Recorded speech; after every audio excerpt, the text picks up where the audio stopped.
where he actually said that this seems to be a fascist state. And yet he was attacked, everyone's attacked. And I think we are in a police state. And the faster we accept that, the better we'd be that this is our reality. And if that is our reality, what good is this ordinance? Right, so having worked on a draft of what we've got so far, I can sort of answer that question. I think I can mostly answer that question, and there's three parts to it. The first part is about surveillance, data collection. So how the local law enforcement shares information with the state police and with the federal government.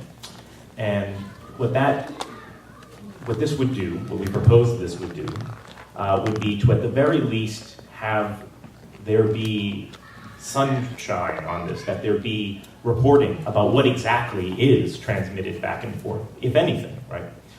The second part of this goes to the issue of immigration, and there's two parts to it. And one is the federal government has said that this new Secure Communities program that, as of last year, deported over 400,000 folks.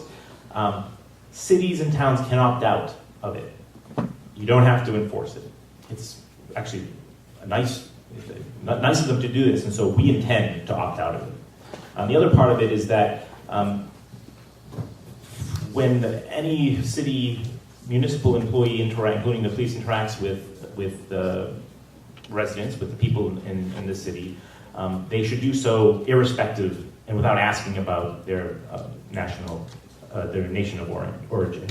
And the final part about this is collecting the information about who gets stopped, their gender, and their race. And this would, again, there is no formal reporting that's done, and this would say, okay, we at least want to know what the numbers are. We want to at least know what we're dealing with. This is not a cure-all, right? But this is definitely a concrete first step into being more transparent and knowing, at least the citizenry, knowing what's going on, and knowing what is involved and what information is being collected and transmitted. That's the crux of it. Although, can I add something to this? Okay, so, Jeff, you're right. So these are the concrete kind of responses that we need to have. But I think the gentleman actually had asked a very interesting question that we should be pondering, which is that if it's a police state, what's the point, right? And let me suggest that just because it's a police state, and I'm not sure I want to accept it, rather, right? I think we probably do have to kind of come face to face with it. Doesn't mean I want to accept it. But I think there's a deeper question here, right? Which is to say, well, okay, so it's 2011. This is the latest. This is the latest in, more than a decade, but at least a new moment, right? Kind of instantiated by the Patriot Act, which Bill won't talk about because we know about it, we've heard about it, right? We kind of live it, it's the air that we breathe. But, and I think that there's, we have to kind of think about what, not just this ordinance, but especially this ordinance, because this is the reason that we're here today, but what does it mean to accept it? What does it mean in terms of our relationships to each other? What does it mean in terms of the kinds of dictates that are being imposed upon us? And you're right that we can request to opt out of it, but my understanding is there are now new bills that are being proposed, right, in the House and the Senate to actually penalize communities that opt out of it. Bills that will withhold highway monies, cigarette tax monies, other monies like that. So yes, we can request to opt out of it, but there will be a punishment as well. Right? And so it's not really the end of the story.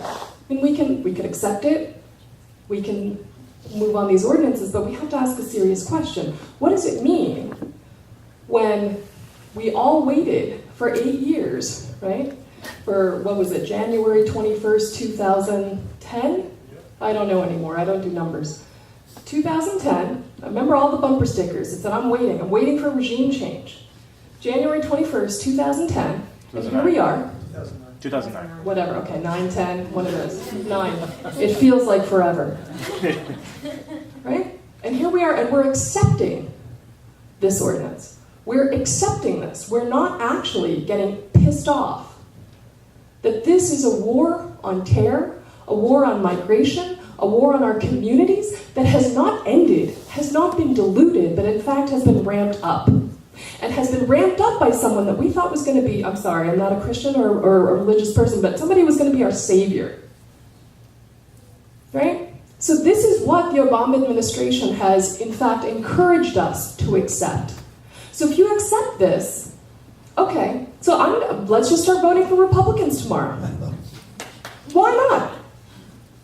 In what way has this administration suggested a different approach to our civil liberties than the administration before?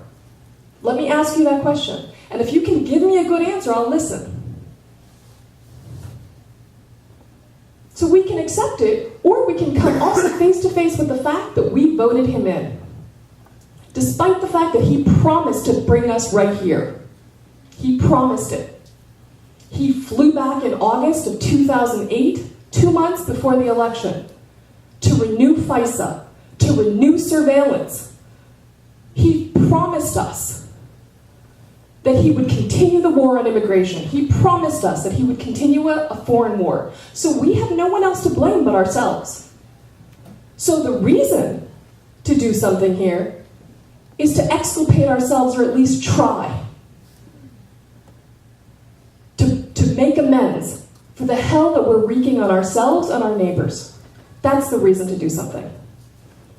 Woo!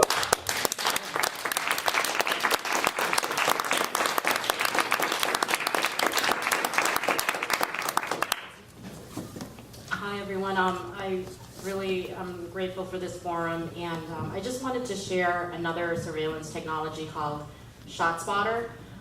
That's a technology that's been implemented in the city of Springfield in high crime, high drug trafficking neighborhoods, and this is just an example of how selective communities are targeted. And ShotSpotter is supposed to be super accurate up to inches, especially if it's meant to when firearms get discharged, it's supposed to pick up gunshots basically. And it's been so when gunshots occur, the police actually get this information, and they're able to triangulate the location of where these shots occur, because of canisters that have been placed in various parts of like the top of buildings or lampposts and all that stuff. So so ShotSpotter is supposed to be super accurate. It's supposed to be able to differentiate between like other noises that could trigger this monitor, I guess. And so you can actually find out what kind of firearm is getting discharged, how many firearms were being used. And my nephew actually, I learned about this technology because he was accused of being the shooter for this individual that died in October 14th, 2008. And right now he's facing a natural life sentence. He's appealing it. And right now there's an opportunity for a new trial, but there was an opportunity for the police to use this technology to acquit him because the supposed witnesses said, or the way that the DA's office said this crime occurred was in front of a store, and the ShotSpotter technology picked up this particular shooting 200 yards away from the store. And if it's supposed to be super accurate up to inches, when there are multiple shots, what happened? Why, didn't this technology get used to help my nephew, maintain his defend his innocence and all that? So I just wanted to mention that and to put that in everybody's radar. And I wanted to say how privileged we are in our community that we can talk about preserving our civil rights when other communities are probably talking about how do we get it back, or how do we, sort of come up from rights being so much trampled upon. And my neighbor that we were in discussion about with the yellow paper about how we came to this event, and you know, my neighbor's privileged enough, she acknowledged, to know that she didn't really know of people getting mistreated or selectively targeted because of their membership. And I just wanted to applaud everyone here for being, to come and to be educated and to have awareness. But also it's about taking action and fighting back. Thank you.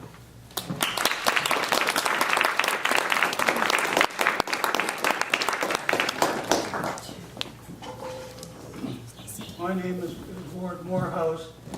I have laryngitis, so I'm not sure you all can hear me. Can you hear me in the back of the room? Good. I'm with the program on corporations.